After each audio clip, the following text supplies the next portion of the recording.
Hey guys, Michaela back with another video.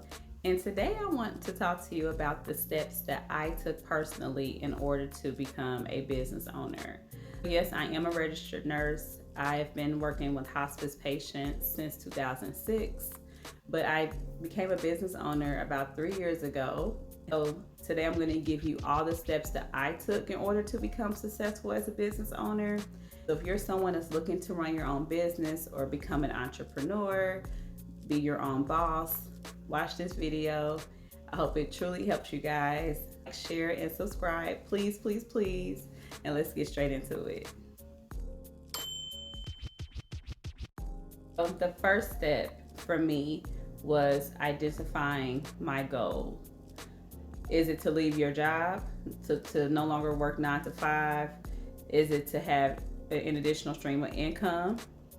It could be to maybe pursue a passion that you may have. I have a friend who loves to restore old furniture. She will literally go out.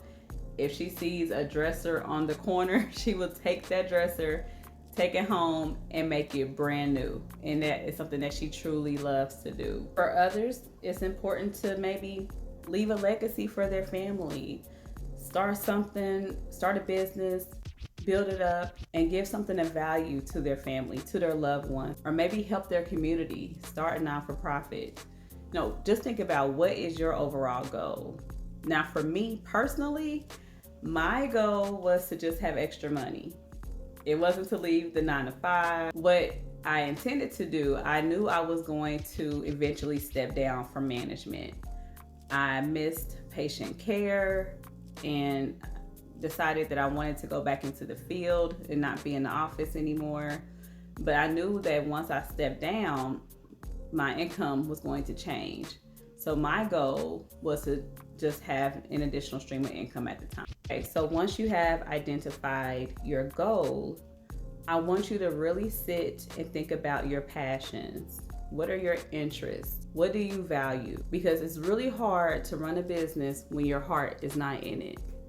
You know, I know people who are like, one week they're gonna do Airbnbs, the next week they're gonna flip houses, then a month later they're doing Turo. They're all over the place.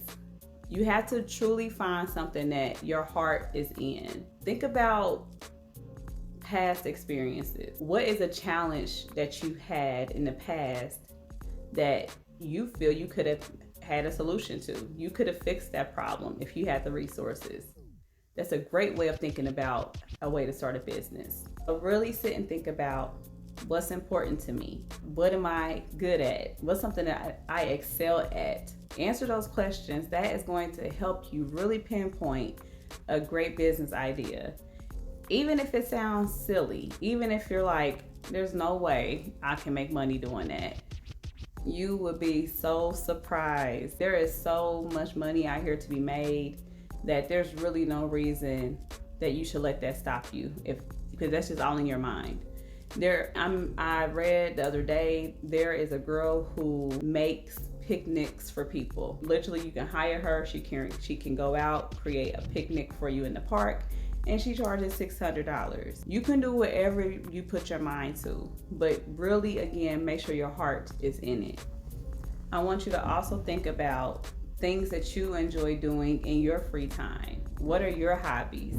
Can you turn that into a business? It probably can be. It probably could be a business. But if you are someone that I'm asking you these questions and you can't think of an answer, because that can happen. That can truly happen. And if it does, that's fine. What I would recommend is going out and trying different skills and activities. Things that maybe you thought about trying before that you haven't, because you might be really good at that. Go out, put yourself out there, try it out, because that might be your business idea. For me in this category, I found that what was most important to me was still meeting with people. I love meeting new people. Personally, I thrive from talking to others and helping others. I know I'm an active listener.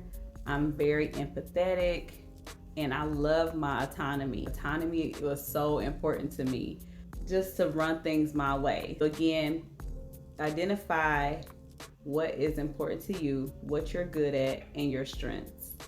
So far, we have identified our goal, and we have also identified our passions, our interests, things that we're good at.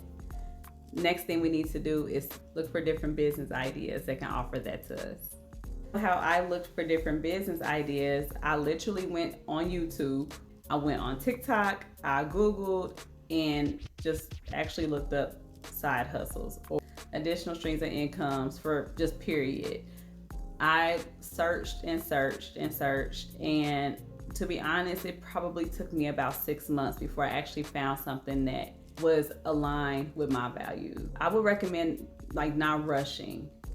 It has to be right. It has to be a good fit. It has to be something that fits your lifestyle needs. Something that, because the thing is, if it's not, it's just gonna bring more chaos to your life. It's not gonna bring the happiness that being an entrepreneur should be. The last thing you want to do is waste your time and waste money. Being an entrepreneur is not cheap. It does take money to invest. Now, I'm not saying don't take a chance, because we all have to take a chance. But if your heart is not in it, there's a really huge possibility that you may not be successful in this business. So don't waste your time or money. We already know that being an entrepreneur is not going to be easy. But if it's something that you love and that you value, it makes it so much better. It makes the process not as stressful. So that is something I would truly recommend. And just be patient, because again, it took me about 6 months before something stood out. And it stood out to me in the craziest way. I did not search for a job at this time. I literally just got on YouTube and it was on my feed. And I was like, this might be something I can do. It's best to be patient, not rush into things, not choose to do it for the money. Choose to do something that your heart is in. Okay, so now we have identified our goal. We brainstormed about our passions and interests. We found a business that matches those interests and those values. Now it's time to create a business plan. In my opinion, every business plan is going to be more subjective. Now, they kind of always have the core outline, but it's going to be different based off the business that you choose. For my business personally, my business plan included the financial cost that it was going to take to start my business, just all the items that was needed to start my business. And it also just kind of helped me guide into making certain decisions for my business. What exactly was I going to offer my clients? What type of discounts could I give my client? I had to get some certifications that I had to obtain in order to run my business. I incorporated the getting my business registered, obtaining my LLC, different types of marketing strategies. How was I going to market my business and have it stand out from my competitors? But I also went to networking events and met others who were already in the field. It was so important for me to have a mentor, because honestly, it wasn't until I found a mentor that I really started to think like a businesswoman. I needed someone to help me with that. I definitely encourage networking. When you're able to be around other people who are doing the same thing and can give you that great advice and show you the ins and outs and the do's and don'ts, it kind of gives you like this fuel to just really want to just go. I want to do this. I got to do this. I actually mentor a few people now, because honestly, we all have an opportunity to do something great. And I know that I had maybe 3 or 4 mentors, and now we're more like friends now. And it's just awesome to all work together and just share ideas with each other. Okay, so once your business plan is complete, it's time to invest. It's time to go over how much does it cost for that certification? How much does it cost for me to take that course? What supplies will I need to start this business? And with that, I want to encourage you to just get what's needed in the beginning. There's always going to be the extras that you can grab later, but what is absolutely needed for you to launch your business? And then once you start seeing profit, or once you start having more money to put towards the business, then you can invest more. But in the beginning, what worked best for me was just getting the necessities. I was ready to go and hit the ground running. I talked to my mentors before I took my first client. They kind of gave me some pep talk, gave me some advice, and I was ready to go. And don't be afraid to get started. And I know that might sound easier said than done because I was a nervous wreck. I was like so nervous. But once you do it once, it gives you again that fuel to just keep going and going and going again. You're gonna be super excited. And now once you see things are going, this is when again I wanna go back to those marketing strategies. Look at your clients. Who do you need to market to? Look at your branding, getting your name out there in the community or to whomever your client base is. Now you've got the business going, you're getting comfortable in the business, you feel competent. That if you do need something, you have your mentors available to help you. You're still going to networking events and getting your name out there. And from there, you just watch your business go up, up, and up. Now, of course, there's more things that we did not go over in the video, like having your QuickBooks, having your finances in order, talking to a maybe financial advisor, talking to your tax preparer, things like that. Just making sure that you have everything in order because the IRS hits different when you are a business owner. I'll just say that. Getting your EIN number. So I hope the video was helpful if you're someone who's looking to start a business. At this time, I do run my business full time, and I'm also a work from home nurse, and I work PRN as a hospice nurse. There's ways to still run a business and still pursue your passion. And for me, being a hospice nurse is a true passion for me.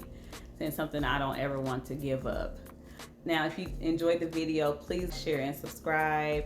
I do plan on coming back with more content about owning a business. And I also want to talk to you guys more about hospice care and also about working from home.